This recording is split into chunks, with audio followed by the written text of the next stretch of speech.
Hello everyone, ओम नमः शिवाय and welcome back to the channel. I hope कि आप सभी ठीक होंगे और अपना भी ध्यान रख रहे होंगे और आप सभी के रनिंग की तैयारी अच्छे से चल रही होगी।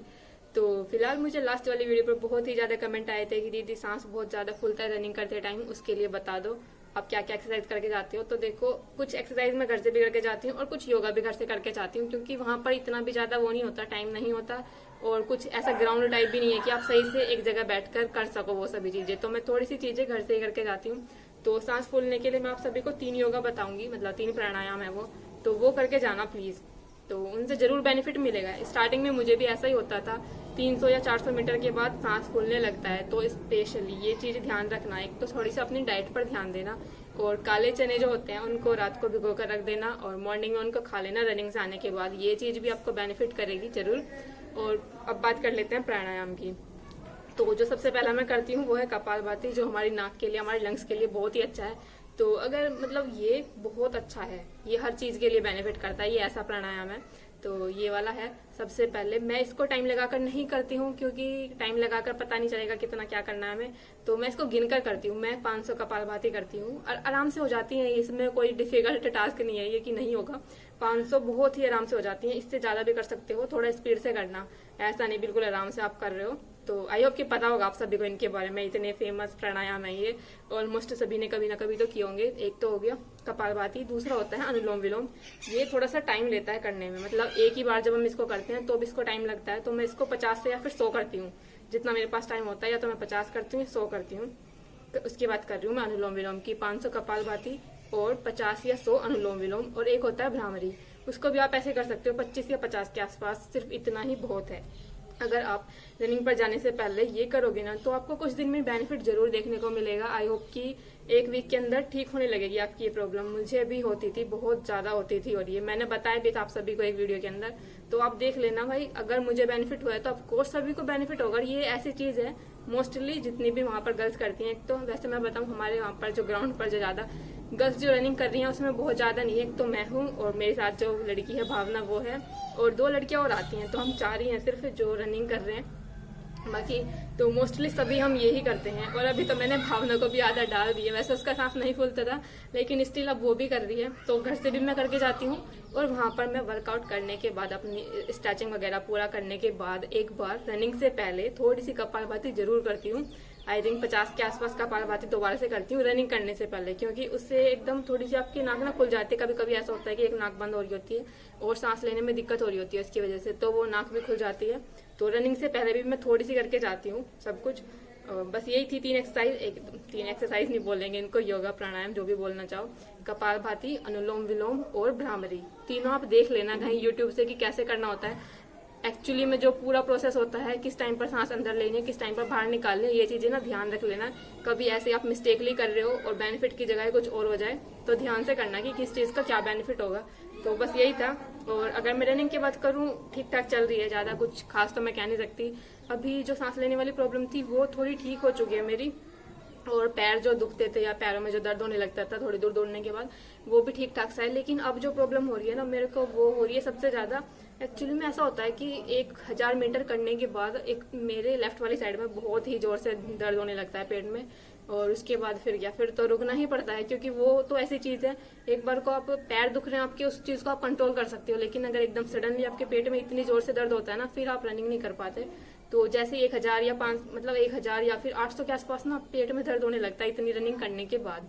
लेकिन फिर भी मैंने आज कंप्लीट की थी 1500 की थी आज मैंने, 1500 मीटर बिना रुके एक सांस में, यहाँ से अपने गांव से लेकर अपने जो मेन रोड है वहां तक के लिए 1500 मीटर कंप्लीट की थी पूरी। उसके बाद थोड़ी देर वहां पर जाकर रेस्ट किया, फिर दोबारा से उतना ही हम आए थे।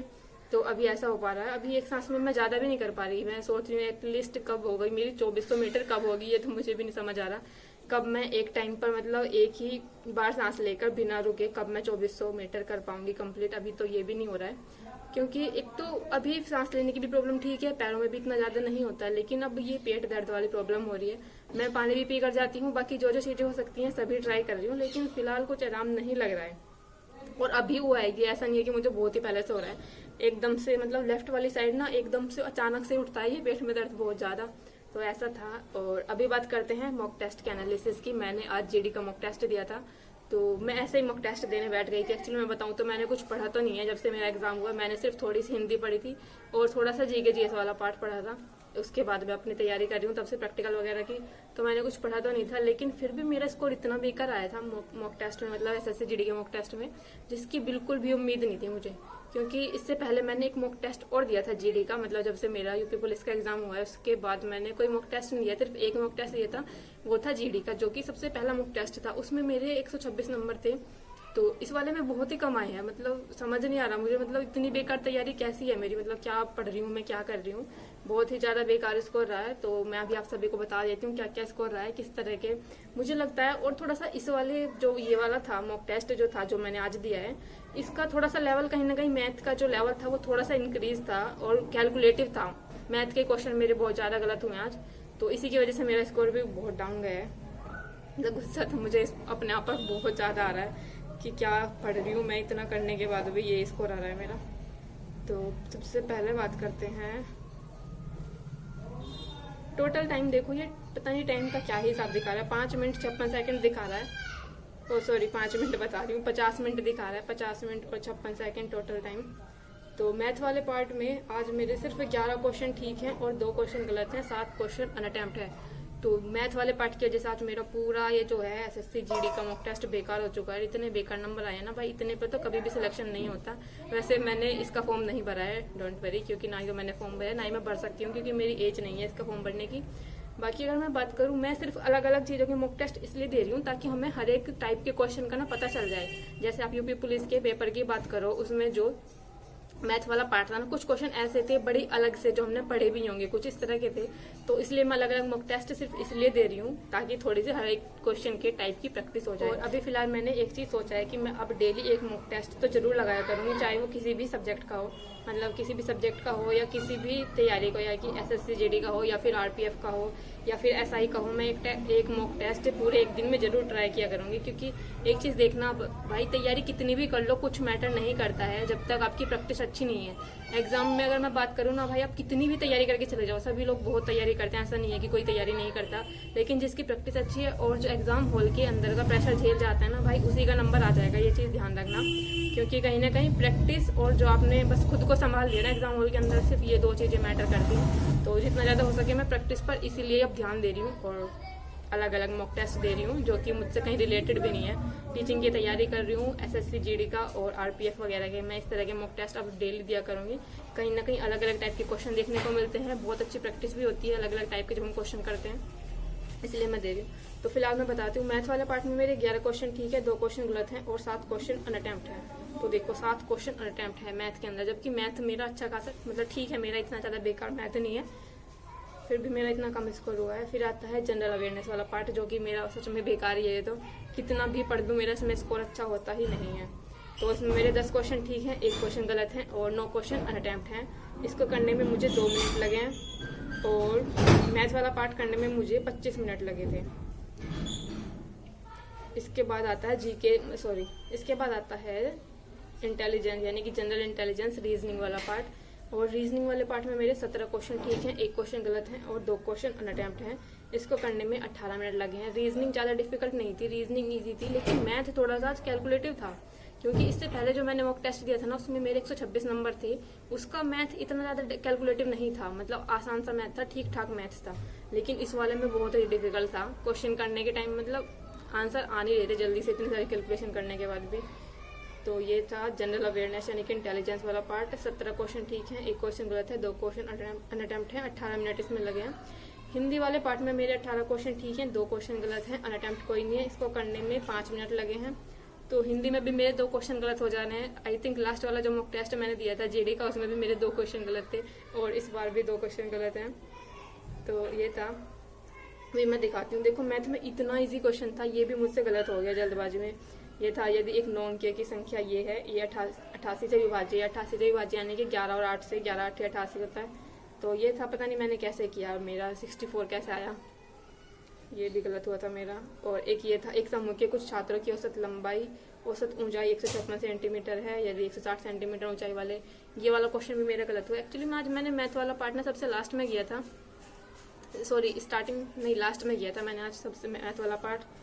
और बस टाइम की कमी की वजह से मुझे ऐसा लग रहा था कि कहीं टाइम ना कम रह जाए, बार बार जल्दी जल्दी वही क्वेश्चन कर रही थी जो मुझसे हो रहे थे, तो इसलिए स्किप भी काफ़ी सारे हुए हैं। तो मैथ में ये वाला क्वेश्चन भी गलत था और हिंदी के अंदर मेरा क्वेश्चन गलत था। एक तो ये था कि गर्मियों में गर्म हवा चलती है, उपरोक्त वाक्य में रेखांकित शब्द के उचित पर्यायवाची शब्द का चयन कीजिए। तो हवा का पर्यायवाची जो मैंने चुना था वो वास्तव चुना था, लेकिन हवा का पर्यायवाची बयार होना था। ये मुझे वास्तव ही लग रहा था कि कुछ पढ़ा हुआ था कहीं पे। और एक था ये रिक्त स्थान वाला। ये रिक्त स्थान वाले में तो हमेशा मेरा 1 से 2 क्वेश्चन गलत होता है, ये आज भी गलत था मेरा।